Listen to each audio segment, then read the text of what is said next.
Here are 3 things that you should be focusing on as a business owner if you believe that we're in a recession right now. People like Fed Chair Jerome Powell have talked about potentially easing interest rate hikes. So what does that mean for us? It means that money could become cheaper and more readily available to business owners, to investors, to people who are using it to grow their businesses, their companies, and even expand their businesses. So that could signal that we're going to swing back into maybe a potentially stronger economy. And whether we're in a recession or not right now, many businesses around the country, nationwide, they're feeling the effects of monetary policy tightening. So as interest rates go up, it becomes much more expensive to get money from the bank and to use it for the things that business owners need to use it for. So the 3 things that you should be focusing on.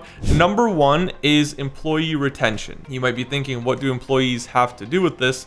Well, if you think about it, one of the most expensive things for a business is firing an employee or an employee leaving and then having to hire a new one, train them, and then potentially that employee could not work out, right? So they could be with you for a couple months, you spend all that money and time training that new employee, and then they just leave. So it's much better as a business owner to focus on employee retention, especially during times like this where you need to make it through those tighter monetary policy moments and then move back into growth mode as the economy continues expanding, interest rates go back down, and so it's a lot easier to access money and investment capital from the bank. So let's talk about employee retention a little bit more. So as you can see, employee retention can actually be very, very important for the stability and the continuous growth of the business. So look at it as a protective measure. You're not spending money unnecessarily. You know that you would have to find new employees. You're going to have to spend time hiring them, training them.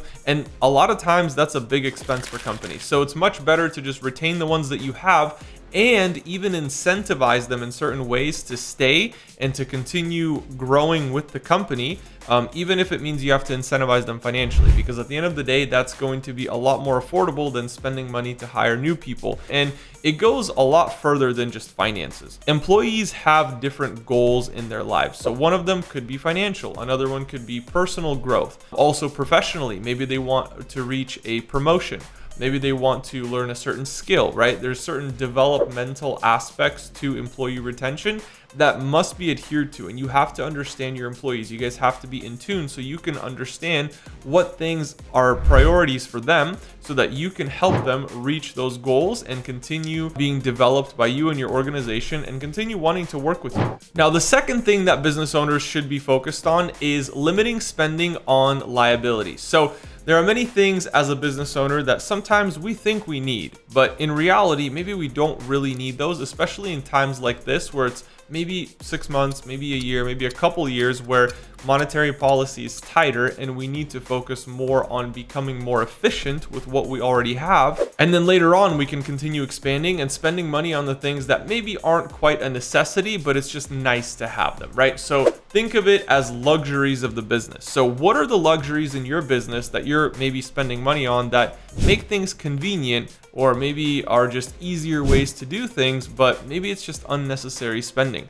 So really tightening up the operations of the business is very, very important. I think the last thing that you should ever do as far as tightening up operations and expenses is firing people or laying people off. That's not a great strategy. There's many things that you could do operationally, or even just additional softwares or little trinkets or tools that you're using to maybe make your life just a little bit easier, but maybe they don't quite warrant the cost. So if you're looking at your business as a whole, especially if you're growing and you're earlier on in your business growth stage, maybe somewhere between $2 and $5 million, you're still in a very, very early and developmental stage of your business. You're still at a place where you can't afford to spend all this extra money on all these different luxuries and things that you think you need, but maybe you don't quite need them, especially in a time like this where you want to be very, very smart about your money management and reinvesting money only into the things that are income producing. And so this brings me to my third point of what business owners should be focusing on during a recession. And I believe that is investing and reinvesting into the things that we know work for sure.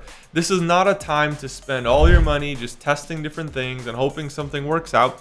This is a time to double down on what works. If we have a product that works, we sell it. If we have a service that works, we sell it. If we know that whenever we run this ad, this brings in new business for this product, then we continue working that machine, right? But this is not a time to, hey, let's just test 10 different ads and hopefully something works out. If we have something that works, there's absolutely no reason to reinvent the wheel. Now, this doesn't mean that you stop innovating. You never stop innovating. If you stop innovating, within a couple of years, you'll be out of business. You have to continue innovating. You have to continue creating new ideas. You have to continue making your products and your services better every single year. There is no such thing as a business that created a perfect product and never iterates on it. If you've ever had an idea and you think it's the most amazing idea ever, if you spend more time thinking about that idea, chances are that you're going to find a better way to do it, and that idea will become better. And sometimes it doesn't come from you. So I like to surround myself with thought leaders. I like to surround myself with people who are contributing to the improvement of my ideas. So when I have an idea, I share it with my group. And this group is now together helping me improve that idea, because I know that that idea could be amazing. It could be the most amazing thing I've ever thought of. It could be the best idea I've ever had in my entire life. But if I bring it up to my group of thought leaders, the people who are helping me develop these ideas, the leaders that I have around me, those people are going to help me make this idea better. So every single hour or day or week that we spend thinking about these ideas, they just get better and better and better. So number one, focus on employee retention. Number two, cut out all unnecessary spending and focus on becoming a lean operation. Make sure you're running very, very efficiently and maximizing what you currently have. And number three, if you have something that works, chances are you could probably improve that just a little bit, not reinvent it, but just slight improvements, and continue doubling down on what's working to continue generating cash flow that will keep your business up and running and healthy. So in the next expansion of the economy, when interest rates go back down and money becomes affordable and cheap for people to borrow and they start spending more and more and more, they're going to be coming to you because you've served them in a loyal way all these years, and you're going to use that new bull wave of the economy to continue growing your business, maybe acquiring some competitors and expanding globally. Alrighty guys, those are my 3 focus points for business owners who are in a recession market and want to continue growing and expanding their business. Make sure you like, comment, and subscribe, and I'll see you all in the next video.